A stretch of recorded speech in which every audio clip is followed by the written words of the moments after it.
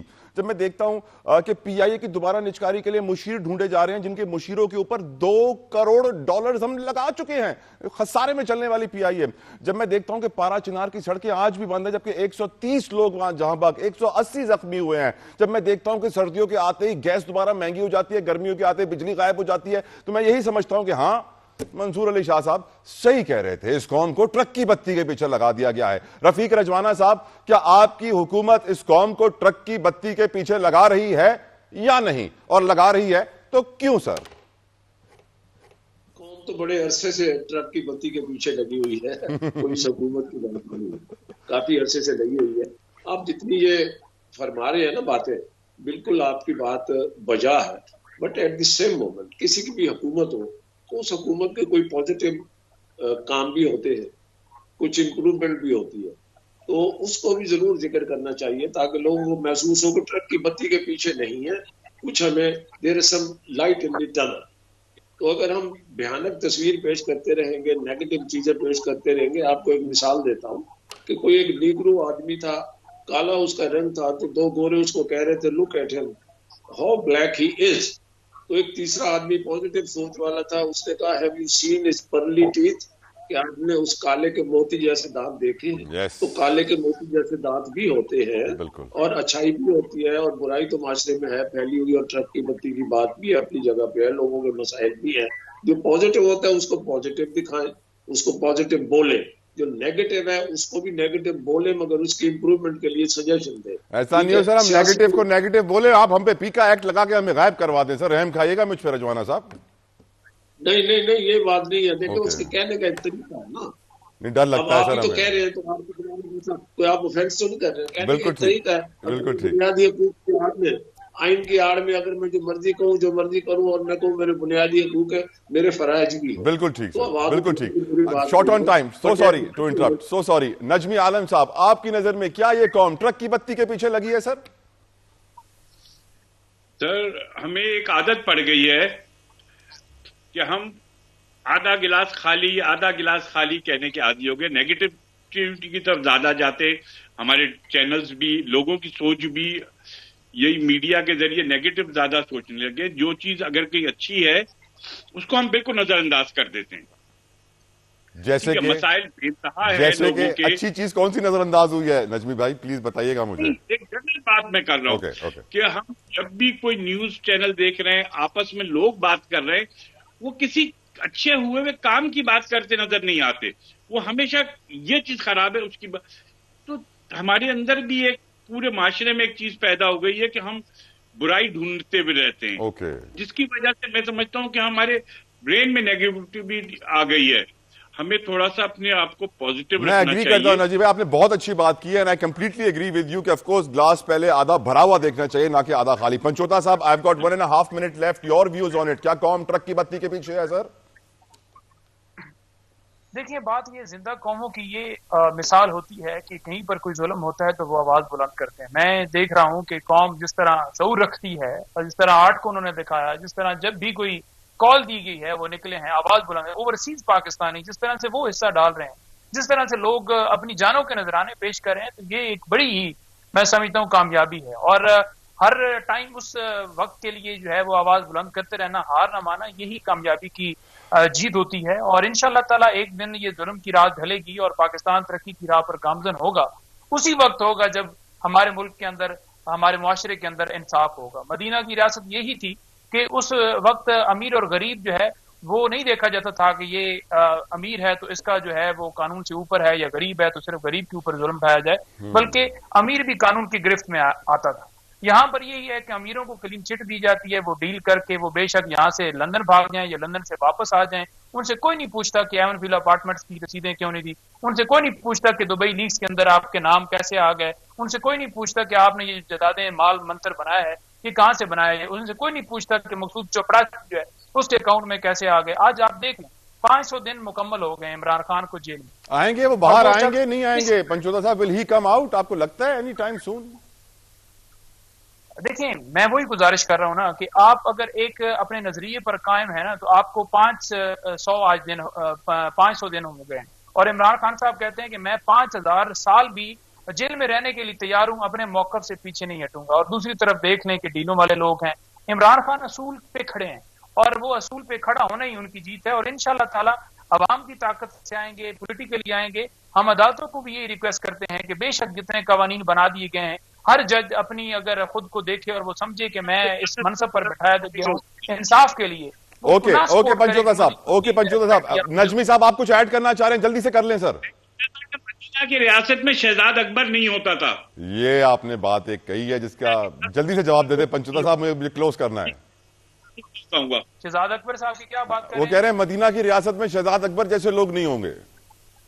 نہیں، شہزاد اکبر پر کوئی معاملہ ہے تو آپ لے کر آئیں، ہم بالکل out of time. Thank you Naeem Haider صاحب، نجمی عالم صاحب، رفیق رجوانہ صاحب، بے حد مشکور، شکر گزار۔ پروگرام کا اختتام ہوتا، لیکن میں دعا ہی کر سکتا ہوں آخر میں کہ یا رب اس ملک کے مسائل حل کر، سیاسی مسائل حل کر، معاشی مسائل حل کر، معاشرتی مسائل حل کر، کیونکہ حقیقت تو یہی ہے کہ ہمارے حکمرانوں کے ہاتھ میں پالیسی ہو، امپلیمنٹیشن ہو، قانون سازی ہو، جو بھی ہو، عوام کے حق میں کچھ نہیں ہوتا ہوا نظر آ رہا۔ بس یہ نظر آ رہا ہے کہ stock market all time high پر ہے، باقی تو معاشی اشاریے عوام سے جو جڑے ہوئے ہیں، مہنگائی، بے روزگاری، افراط زر، سب مشکل میں ہی ہیں۔ اللہ تعالیٰ اس ملک کا مستقبل بہتر کرے۔ آپ بھی میرے ساتھ کہیے آمین۔ اپنا خیال رکھیے، کل آپ سے ملاقات ہوگی۔ انٹل دین اللہ حافظ۔